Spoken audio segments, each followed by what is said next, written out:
Mister তেজ বসু মল্লিক, কোথায় আপনি? নিচে নামুন, নামুন বলছি নিচে। শোনো ঝিনুক, বলছি চিৎকার চেঁচামেচি করে কোনো লাভ আছে কি? নেই তো?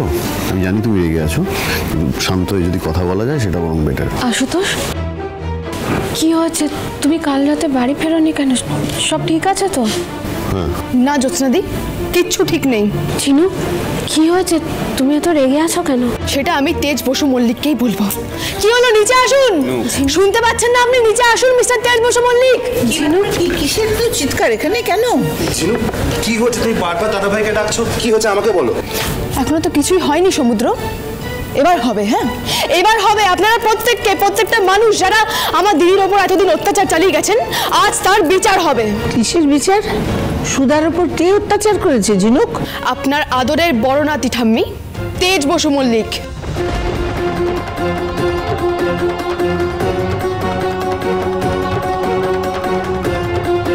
কি জায়গা বকছো?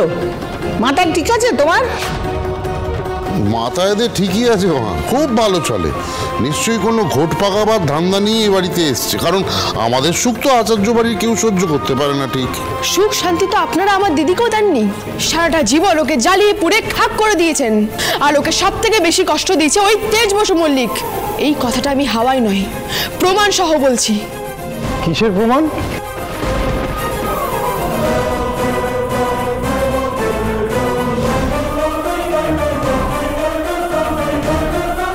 দিদি, দিদি এদিকে আয়, এদিকে আয়, সরাই, এদিকে আয় দিদি, তুই সরাই। তুই ঠিক আছিস তো দিদি? তোর কিছু হয়নি তো? হ্যাঁ, তোর লাগেনি তো কোথাও? ওই লোকটা তোর কোনো ক্ষতি করেনি তো? শান্ত হ, তুই এরকম হাইপার হয়ে কেন কথা বলছিস? কি হয়েছে? আমি একদম ঠিক আছি। কি হয়েছে সেটা তো তোকে মুখে বলে বোঝানোর প্রয়োজন নেই দিদি। এতগুলো দিন ধরে তুই অনেক কিছু সহ্য করেছিস, কিন্তু না, এখন আর এসব চলবে না। আজই তুই আর তোরই আমার সাথে আচার্য বাড়ি ফিরে যাবি। এখানে এক মুহূর্ত আর থাকবি না।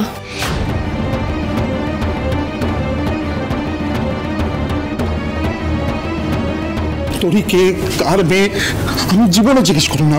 আমাকে শুধু একটা চান্স দাও প্লিজ, একটা চান্স। হ্যাঁ ঝিনুক, আমি আর এখানে থাকতে চাই না। আমি কালই চলে যেতে চাইছিলাম, কিন্তু আমার শরীর দেয়নি। যাই হোক, তুই একটু চ না, আমায় গোছগাছ করতে হেল্প করবি। আমি আর থাকবো না, চল। সুধা, তুমি কোথাও যাবে না। ঝিনুক, সুধা কোথাও যাবে না, আমার সাথেই থাকবে। ও তোরই এই বাড়িতেই থাকবে। আমি আমার ভুলটা বুঝতে পেরেছি। তোমরা সবাই একদম ঠিক বলেছিলে।